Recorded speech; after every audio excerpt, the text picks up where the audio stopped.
Combustível está mais caro em Ribeirão Preto. Novembro marcou um reajuste de até 20 centavos no preço do litro do etanol, o que também impactou a gasolina. E não tem uma boa notícia para o motorista, não. A expectativa é que o valor continue pesando no bolso.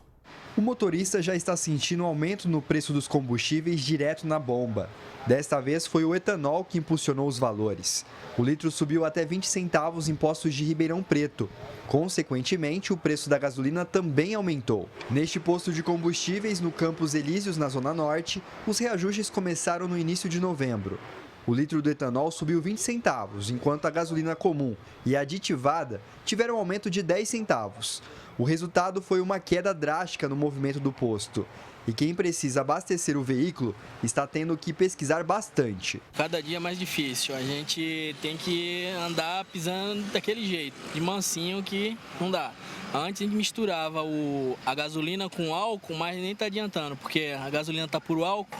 Tá difícil, cada vez mais caro, o salário já não está compensando, né? Certo é dar uma baixadinha, né? Para ver se compensa um pouco, né? Igual eu ando muito, né? Ando na faixa dos 300, 400 por dia, né? Que eu faço serviço de mecânico na região. Então tá difícil. A gente chega hoje para abastecer, o preço tá de um jeito. Amanhã, se nós voltar novamente nos postos de combustível para abastecer novamente, a gasolina, o álcool, né? Vai estar... Então, novamente vai estar em outro preço, ou seja, resumindo, sempre está num alto custo. Desde o início de outubro, o preço do litro do biocombustível vem subindo gradativamente, acumulando mais de 5% de alta nas distribuidoras que abastecem os postos. Segundo este consultor do agronegócio, desde a aprovação da Agência Nacional do Petróleo para aumentar a mistura de etanol anidro na gasolina para 30%, houve crescimento da demanda em plena safra de cana, em relação às safras anteriores, período conhecido como entre-safra. Além disso, a produção também foi considerada típica, o que pode ter influenciado o aumento no preço do etanol. Nessa safra, nós tivemos, por conta de clima principalmente, uma quebra que variou de 5%, 6% até 15% na quantidade de cana produzida, e além disso estamos produzindo uma cana menos rica em sacarose, que é o açúcar da cana. Com essa cana mais pobre que a gente está tendo esse ano, eu dificilmente consigo chegar em 92, 93 litros de etanol por tonelada de cana ou 112, 113, 114 quilos de açúcar. Então, com uma menor oferta, eu tendo a ter um preço maior. E o motorista deve se preparar. Tudo indica que os combustíveis devem passar por novos aumentos, que já se acumulam nos últimos meses. Esse ano, nós vamos ter praticamente 9 bilhões de litros de etanol vindo do milho. Ele é igualzinho o da cana. Quimicamente, se olhando os dois um do lado do outro, ninguém consegue diferenciar. Agora, se não fosse isso, o preço do etanol estaria muito mais caro e a gente ainda estaria sofrendo um desabastecimento. O preço deve subir, deve se aproximar muito aí dos R$5, inclusive em alguns lugares já, aqui em Ribeirão já está em R$4,40, R$4,50, né?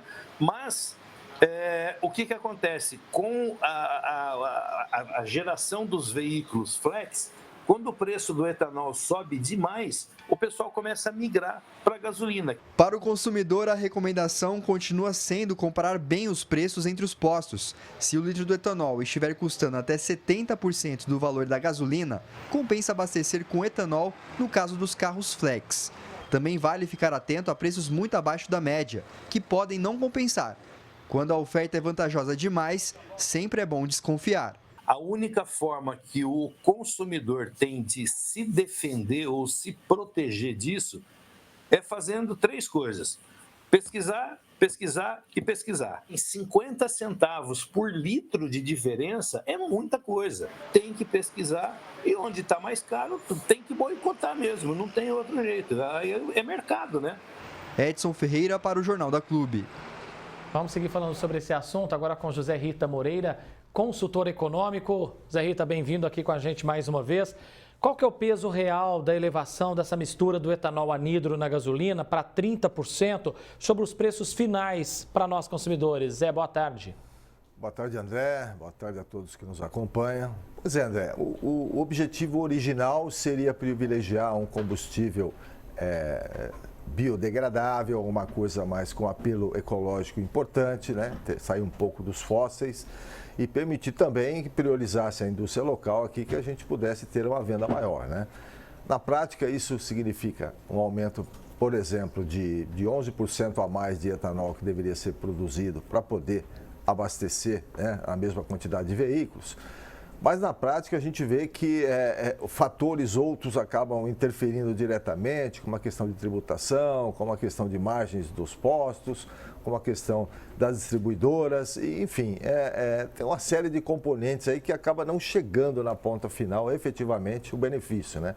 Nós estamos assistindo nesse momento um aumento de preço, que não é surpresa porque a safra terminou em novembro e naturalmente ao final da safra, né? Começa o período entre safra, normalmente os preços sobem um pouco. É o que nós estamos vivendo agora, André.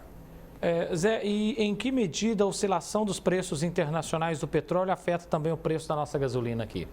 Pois é, André. Antigamente nós tínhamos o PPI, que é o preço de paridade internacional, que os nossos combustíveis eram equiparados aos internacionais e essa medida estava sendo mantida. O governo terminou com isso, supostamente aí no início da sua gestão, mas na prática não é isso que se vê, porque o barril de petróleo, consequentemente gasolina, ele é cotado em dólar, então não tem como fugir disso, até porque o Brasil depende de refinaria também em outros países, que ele não consegue refinar tudo aqui, então ele faz um comércio internacional, então necessariamente no caso da gasolina, a gente sofre essa interferência internacional também e já o etanol começa a ser cotado também para exportação, né? Já tem cotação disso e acende um alerta aí sobre custo de oportunidade do produtor, né? Se vende aqui, se vende lá fora. Se bem que nós, como vimos na matéria até agora, nós não temos produção suficiente, talvez, para abastecer o grupo local que dirá para exportar, né, André? E quais os custos efetivos desse aumento dos combustíveis na nossa inflação, no custo de vida, especialmente daqueles trabalhadores que dependem do carro para o seu sustento? É muito bem lembrado, André. Nós temos a questão dos motoristas de aplicativo, das entregas, dos comerciantes, do pessoal que depende realmente do automóvel, da motocicleta para poder se movimentar. E isso aí causa um impacto direto nos preços. Necessariamente isso vai ser repassado, né? Porque as tarifas vão mudar. Mudando a tarifa, mexe no IPCA, logo inflação. Então, independente da gente acreditar que é um assunto localizado, não. O desdobramento disso vai chegar até todo mundo através do aumento do IPCA, porque nós temos esse hábito no Brasil, né? De sempre repassar. Eles absorvem até um certo ponto, a partir dali vai repassar. Então, espera-se aumento de preços aí de inflação a partir desse ponto dos combustíveis. Alguma medida econômica, regulatória, que poderia talvez aliviar o nosso bolso, Zé Rita? Eu acho que sim. Eu acho que poderia ter um modelo de fiscalização, principalmente sobre margens das distribuidoras e dos postos de combustíveis, tá? Que nós vemos muita coisa, uma oscilação de preços muito grande e aí causa dúvida, será que aquele preço menor, a qualidade é menor ou não? Então, poderia ter esse tipo de coisa.